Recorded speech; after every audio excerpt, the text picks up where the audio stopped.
Hi everybody, welcome back. It's Lmacncheese, and tonight we have Towerbonre Early Access Update 4. If y'all still keep up with Towerbonre, the game's still alive, it's still doing stuff, it's still fun. And we see a lot of, I took a little sneak peek, and there's some good change in here I think y'all might like. So, let's get into the video. Greetings Aces, happy 2025. Our first update of this year is here, bringing exciting new updates, including mission types and map improvements, expand language support, and a special perk for founders. Be to claim all our previous monthly bonuses. That's nice, because a lot of people, like myself, sometimes forget and just kind of pop in and out sometimes. This is cool.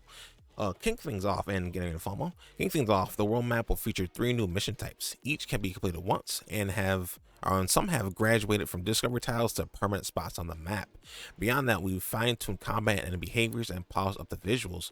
Normal NPCs mysteriously lose their faces. Oops. Enemies now have sharp responses and clear tells, making fights challenging but fair. I like that, because some enemies, I think, I feel like it's like the ranger or like one of the bosses with a tail, I think, because just instantly just whip you, and if you don't catch it, you can hit.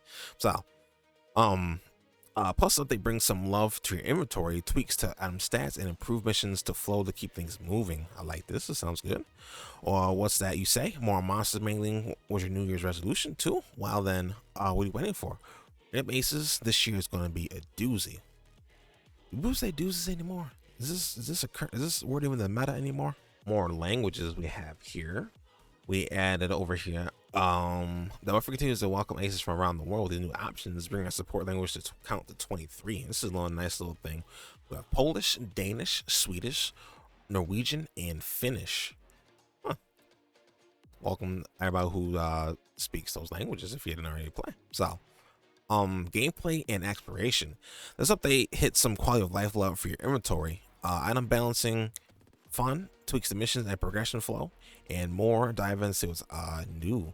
All this increases XP, or maybe like a little less restrictive on items stats or like level up stats, because some things get stuck. So, founders claim past monthly bonuses. With this update, founders can now claim all previous monthly founder bonuses. No more ace envy for you newer aces out there. I don't know who'll be envious. There's like some skins maybe for your pets. That's a bit about it. I'm gonna say stickers. At least I want to say stickers. New mission types. New mission types of missions can be found on the world map. Even the missions can be completed once. Some of these missions used to be appearing in discovery tiles, but now have a permanent location on the map. These missions, like exploring the wagon or helping city of number of refugees as they try to make their way to the belfry. Guide and guard, protect or escort wagons, bait and clear. New challenging missions where players progress through waves of enemies by ringing a bell. That's actually kind of fun. Chance encounter. New experiences for Ace to discover. Some of these you may have come across and discovered this mission before, but now they're encounters and missions to discover. That's kind of nice. I think I found like a chest. It's like I couldn't open it or something like that. Some guy said my fashion was trash or something like that, and I couldn't open the thing. Whatever happened there, whatever that means. So, point life improvements. Easier group finder access. Don't have to go back to bed for the access group finder. Find a group from the world map too, which is really good that they can have. The population probably isn't the highest, but in the future, the game does pick up speed. That's be really helpful to have instead of doing these things later in the game. Storage increase. Increase the aspect inquiry from 50 to 80. That's beautiful. I'm a hoarder. Match the weapon and gear storage limits. Loot adjustments. Improve the drop rates for many legendary items that were rarer than intended. Adjust the loot throughout the game to bias slightly in favor of gear dropping over weapons. Gear dropping over weapons. I mean, that thing doesn't make sense. I do like gear over weapons, but opposites balancing. Strike damage and max random substat value reduced. Armor strength and max reduced. Random substat values increased.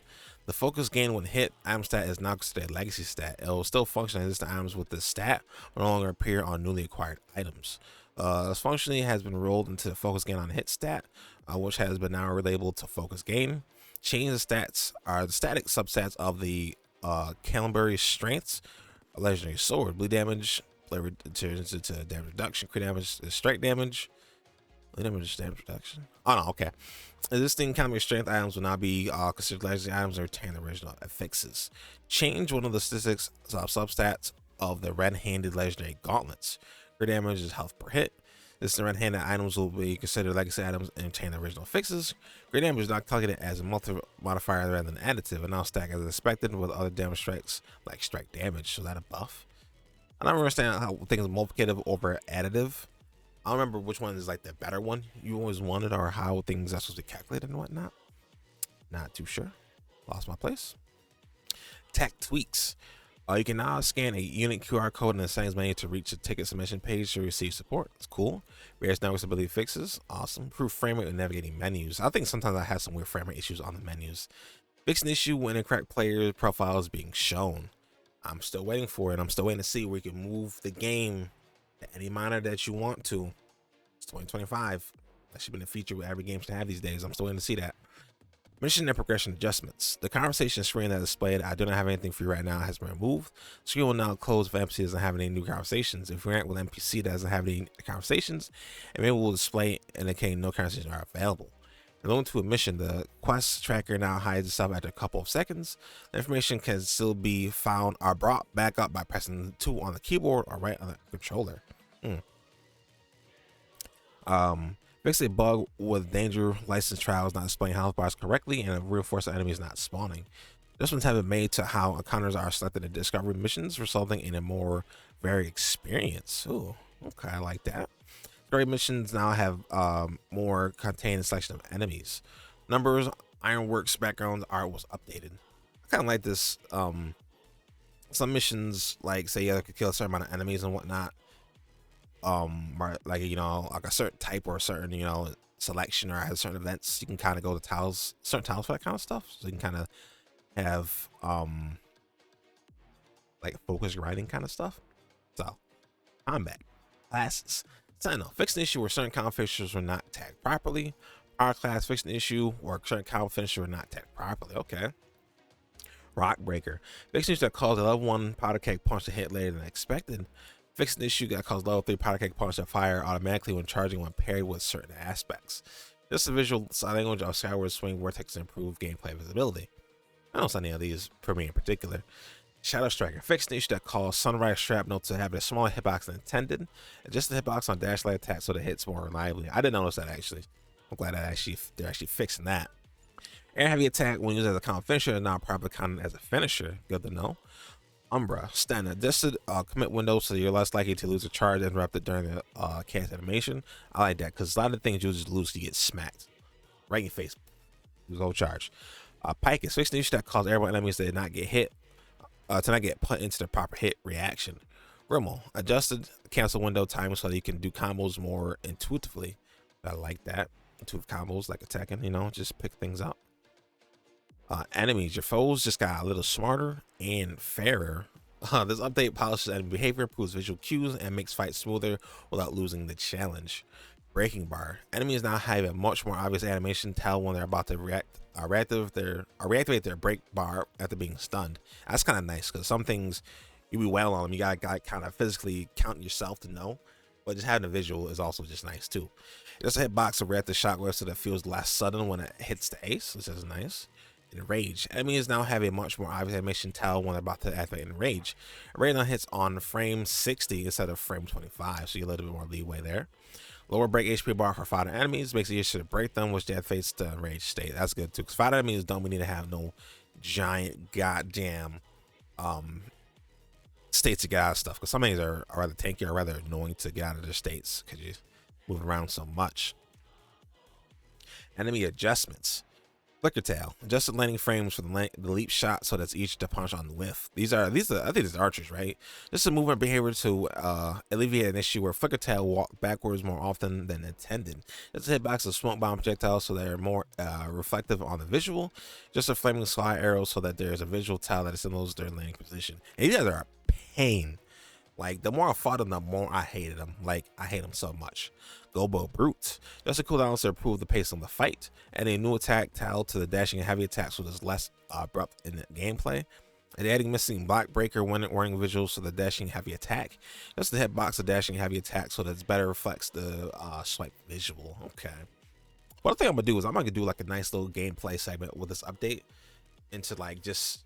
I don't really want to point things out because I'm not be able to put everything out, but I'm like going to do just a gameplay of this current update and just see how things go. Just like, just I'll see how things are currently going. So, Global Teleporter. Fix an issue that causes Teleporter to not go into a proper reaction when parried. I like that because I had a couple of issues sometimes.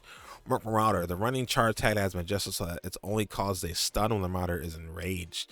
Fix an issue that caused the flipping double axe attack to hit earlier than intended. And that happened to me. Merc, Slaughter, and Conscript. Just attack cooldowns are to better pace their combat actions and alleviate frustration. Just an attack ownership so the ace doesn't get put into the repeated hit stun reaction in quick succession. I've been in that situation before. It sucks. So, let's get Nightmare. Fix niche that cause parry effects to not appear correctly. I happens for all three of them. So we'll skip that a little bit, save me a little time. Elix, just hit boxes of the ground projectiles so it's easier to jump over them. Thank you. Fix the bug that calls the ground stab visuals to appear underneath the ground setup up on top of the ground. This is timing of the stab so that pops up from the ground 10 frames later. It helps with a longer visual warning to help players anticipate the attack. Guy is kind of annoying, but you know, it took me a couple tries to beat him, you know, to be fair. So we've spruced up the interface so it's smoother, plus I added some auto flare and squashed a few bugs because no one likes those. Fix multiple danger license related layout bugs in various languages, add keyboard scrolling and pop-ups, improve readability. Oh, keyboard scrolling and pop-ups, I like that. We did it in a lot of places, just a bigger scroll because my mouse wheel is trash. So, adding a warning when purchasing a cosmetic when the base item is not yet owned. Fix layout of ace ranks and name in the group tab. Fix multiple layout issues on the job board when certain combination of languages and font sizes. Fix layout challenges timer in cases where it could become obstructed. Add an audio cue when starting a DLT. Fix points in the store where the scroll bar could disappear. And fix the mark mode in the forge, not letting players swap tabs. So, art, by fixing an art font should sharpen our visual experience while making sure NPCs are looking their best. Enjoy. Okay, if it fixed a Z-Fang issue in the Rescue Husband event in Means Biosphere, fixed an issue where a tower NPC was missing facial features. Fixed an issue where Odin's facial features in the crash. That never happened to me with missing facial features. Clipping issue with Steamwell's belt. Clipping, skinning issue. Okay, this is fixing. I like some of the clipping. Oh, I like some clipping. I like that they actually did like expectations on clipping issues. But that is all the notes for this one. I still haven't seen the one thing I want to see. Two things I want to see actually is the monitor moving and a new class at some point because we're not really doing much with classes here. You know, they're talking about fixing them up and making them better than what we got, but at this point, if they're not really adding, because each class I think like still needs more combos and whatnot and more identity, but if they're not going to do that, I think it's time for a new class. You know, I still want me, you know, a great sword class and like an elemental great sword or something like that, like other like power class is, but we'll see. Some good changes in here, and I'm not gonna, you know, I'm not gonna say they're not doing a good job because they are. A lot of good change here, a lot of good feedback and whatnot. Some of the changes might be a little controversial for legendary items and whatnot, but I'm sure, you know, some things, you know, you'll find other things to use instead. I'm really trying to push towards who with some of these things, try to make it more general use maybe and whatnot, because not everybody could do bleed damage, I guess. So who knows what they're trying to do. But I think we're gonna on these notes. I'll have links in the description below. Let me know what y'all think. I think that'd be it for these patch notes. So take it easy.